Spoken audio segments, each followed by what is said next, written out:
నమస్కారం, welcome to I dream. ధర్మ మార్గం విత్ విజిత కార్యక్రమానికి స్వాగతం.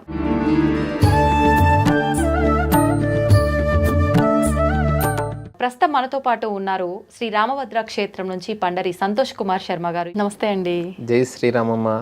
శ్రీరామనవమి రాబోతుంది మనకు ఇంకొన్ని రోజుల్లో. అందరూ కూడా అంటే ధర్మానికి నిలువెత్తు నిదర్శనం ఎవరైనా ఉన్నారు అని అంటే రాముల వారు అని చెప్తారు. అంటే ప్రతి ఒక్కరికి చిన్న పెద్ద తేడా లేకుండా ధర్మం అనగానే రాముడు గుర్తొస్తాడు. అయితే మళ్ళీ సీతారాముల్ని కూడా ఆదర్శంగా తీసుకుంటూ ఉంటారు దంపతుల విషయంలో. ఎవరినైనా పోల్వాల్సి వచ్చినా కూడా ఇద్దరు దంపతుల్ని సీతారాములుగానే పోలుస్తూ ఉంటారు. అయితే శ్రీరాముడు గురించి మాట్లాడుకోవాలి అని అంటే మనం శ్రీరామనవమిని చాలా వేడుకగా జరుపుకుంటాం. ఏంటి అసలు శ్రీరామనవమి విశిష్టత గురించి తెలియజేయండి. మనకు శ్రీరామనవమి అనగానే ఇంకొక విషయం ఏంటి ప్రత్యేకత అని అంటే తలంబ్రాలు, స్వామివారి తలంబ్రాలు, ముత్యాల తలంబ్రాలు అని చెప్పి అక్కడ నుంచి తలంబ్రాలు మన ఇంటికి తెచ్చి పెట్టుకుంటే చాలా మంచిది అని చెప్పి తెచ్చి మనం ఇంట్లో పెట్టుకుంటూ ఉంటాము. పూజ గదిలో కానీ బీరువాల్లో కానీ ఇలా పెట్టుకుంటూ ఉంటారు. ఎందుకని అంత వైశిష్ట్యం ఆ తలంబ్రాలకి? శ్రీరామభద్రో విజయతేతరం శ్రీరామభద్రాయ నమః. ఆపదామపహర్తారం దాతారం సర్వసంపదాం లోకాభిరామం శ్రీరామం భూయో భూయో నమామ్యహం. రామచంద్ర స్వామి వారంటేనే, రామభద్ర స్వామి వారంటేనే ఆపదలన్నింటినీ కూడా హరించేవారు, తొలగిస్తాడు. మనకు త్యాగరాజ స్వామి వారి ఒక కీర్తన ఉంది, కాలహరణమేలరా ఓ రామ దినదినమును తిరిగి తిరిగి దిక్కులేక శరణు జొచ్చి అని అంటారు అన్నట్టు. అన్నీ తిరిగి ఒకసారి రాముణ్ణి చూడగానే, రామాలయాన్ని చూడగానే, రామభద్ర క్షేత్రాన్ని చూడగానే ఒక ఆనందం అవుతుంది మనకు. అలా కాలము భగవత్ స్వరూపం కాబట్టి రామచంద్ర స్వామి వారిని ఆరాధిస్తే సర్వసంపదాం. అందరూ అంటారు అందరు దేవతలు ఇస్తారు అని, కానీ రాముడు ఇచ్చేటువంటి ఐశ్వర్యం ఎవరు ఇవ్వరండి. ఓకే, ఎందుకని? రాముడు ఎవరమ్మా? రాముడు అంటే రాజు.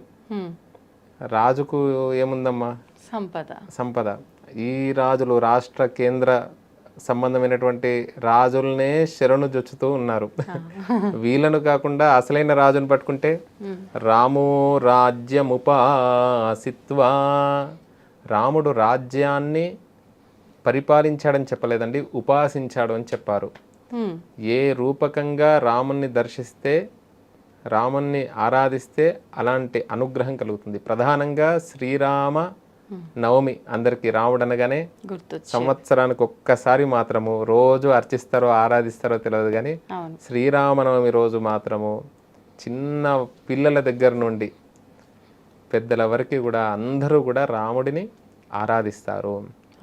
రామ కళ్యాణం, వాళ్ళ ఇంట్లో కళ్యాణం అవుతున్నటువంటి ఆనందంగా ఉంటారండి శ్రీరామనవమి రోజు. అంటే అంత ఆనందం ప్రతి ఒక్క భారతీయ జీవన విధానంలో, భారతదేశంలోనే కాదు ప్రపంచవ్యాప్తంగా అన్ని దేశాల వారు కూడా అలా రాముణ్ణి ఆరాధిస్తారు శ్రీరామనవమి రోజు. అసలుకు రామ కళ్యాణం జరిగింది శ్రీరామనవమి రోజు కాదండి. శ్రీరామనవమి రోజు ఏంటిది? స్వామివారు అవతరించాడు. సరిగ్గా మధ్యాహ్న సమయంలో కొన్ని గ్రహాలు ఉచ్చలో ఉండగా లోక కళ్యాణార్థం భూమిని సంరక్షించడం గురించి అనేక అవతారాలు ఎత్తాడు మహావిష్ణువు. వేదవేద్యే పరే పుంసి జాతే దశరథాత్మజే వేద ప్రాచే దశాదాసీత్ సాక్షాత్ రామాయణాత్మన. సరిగ్గా 12 గంటల సమయంలో మధ్యాహ్నం రామచంద్ర స్వామి వారు జన్మోత్సవం. అసలు ఒక 50 సంవత్సరాల క్రితం చల్లావారు ఒక రామ కళ్యాణం అని ఒక పుస్తకం ఉన్నదండి. అందులో సప్రమాణంగా ఉంది. మధ్యాహ్నం రామ జన్మోత్సవాన్ని నిర్వహించి సాయంకాలము కానీ నవమి రోజు సాయంకాలం కానీ దశమి రోజు ఉదయం కానీ కళ్యాణం చెయ్యాలని ఉన్నదండి. తర్వాత కాల అనుగుణంగా, ఎందుకంటే కాలంలో చాలా మార్పులు వచ్చాయి.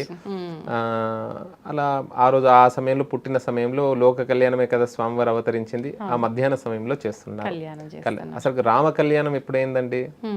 ఫాల్గుణ మాసం, అంటే చైత్ర మాసానికంటే ముందు ఈ మాసంలో పౌర్ణమి రోజు, ఉత్తరా నక్షత్రం రోజు సీతారామ కళ్యాణం జరిగింది. రామో విగ్రహవాన్ ధర్మ. రామ అంటే ఏంటిదండి? ప్రతిదానికి అర్థం ఉంటుంది కదా. ఆనందాన్ని ఇచ్చేటువంటి స్వామి రామః అంటే అర్థం అన్నట్టు. మనము శబ్దాలు నేర్చుకుంటాం కదా. రామః రామౌ రామాః, రామాయ నమః, రాముడికి నమస్కారం. చతుర్థి విభక్తి.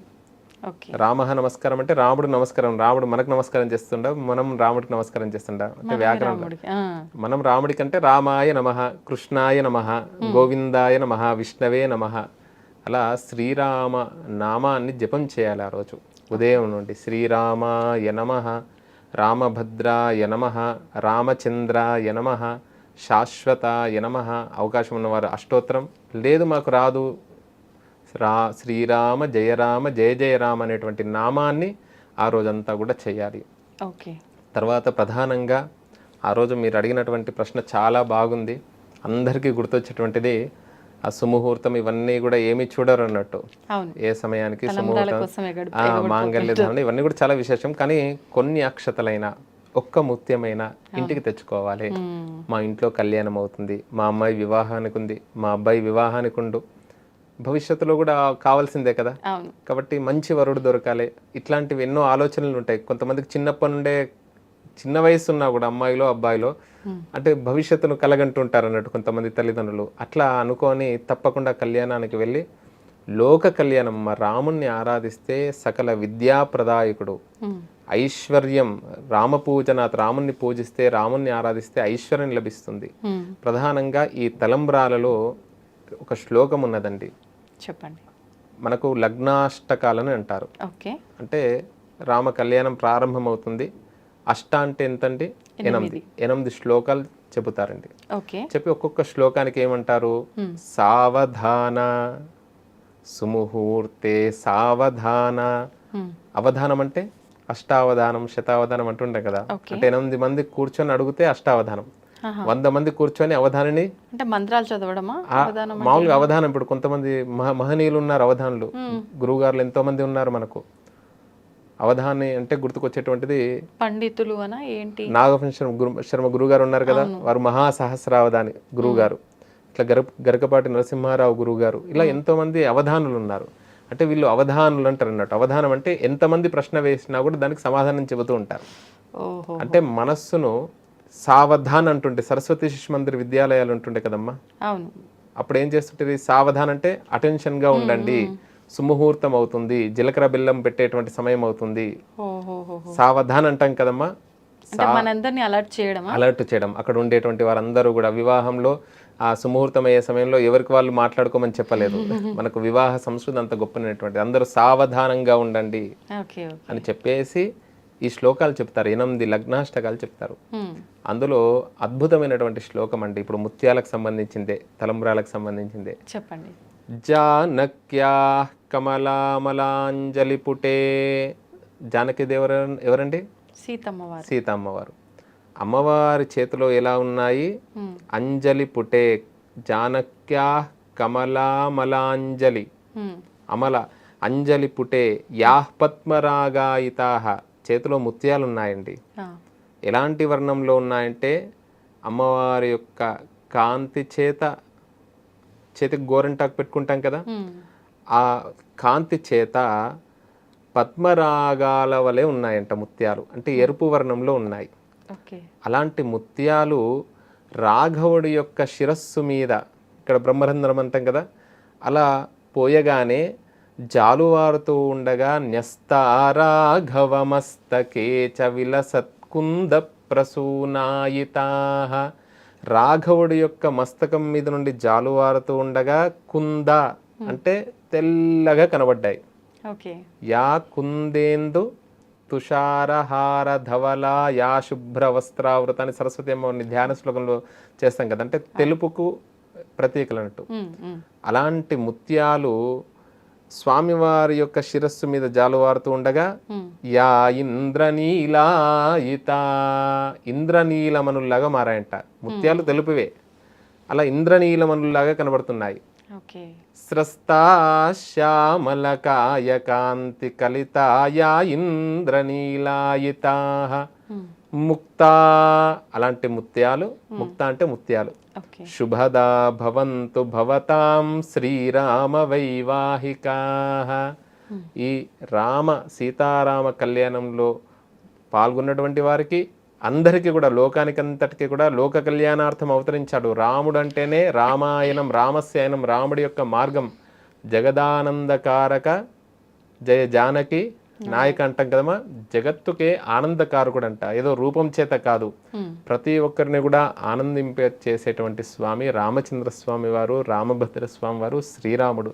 అలాంటి ముత్యాలు అందరికీ కూడా లోకానికి శుభాన్ని కలిగించాలని ఆ భద్రాద్రి రామచంద్ర స్వామి వారిని, మన రామభద్ర స్వామి వారిని స్మరిస్తూ అందరికీ క్షేమం జరగాలి, లోకమంతా కూడా బాగా ఉండాలి. నవరాత్ర మహోత్సవములు, వసంత నవరాత్ర మహోత్సవములు అసలు ఉగాది మరుసటి రోజు ఉగాది నుండి 9 రోజులు రాముణ్ణి ఆరాధిస్తారు. ఇంకొక విషయం ఏంటిదంటే అసలు అమ్మవారిని కూడా ఆరాధిస్తారండి. సంవత్సరంలో 4 నవరాత్రులు వస్తాయి కదా, అందులో వసంత నవరాత్రులు. జీవేమ శరదశతం నందామ శరదశతం, శరదృతువులో వచ్చేటువంటిది ఆశ్వేజ నవరాత్రులు. ఇప్పుడు వసంత నవరాత్రులు, ఆషాఢ నవరాత్రులు, గుప్త నవరాత్రులు ఎక్కడ మనకు మాఘమాసంలో శ్యామల నవరాత్రులు. ఇప్పుడు ఈ వసంత నవరాత్రుల్లో శ్రీరాముడు లలితా స్వరూపం. కొంతమంది అమ్మవారి ఉపాసకులు లలితాదేవిని కూడా ఆరాధిస్తారండి. ఎవరైతే లలితాదేవి చిత్రపటాన్ని పెట్టుకొని అర్చిస్తారో, ఆరాధిస్తారో, అంటే ఒక గొప్పనటువంటి లలిత అమ్మవారు అంటే ప్రేమతత్వం, అనుగ్రహం. ఎందుకంటే నఖాకృత అంటే అమ్మవారి గోరు నుండి దశాకృతి అంటే 10 అవతారాలు వచ్చాయని చెప్పారన్నట్టు.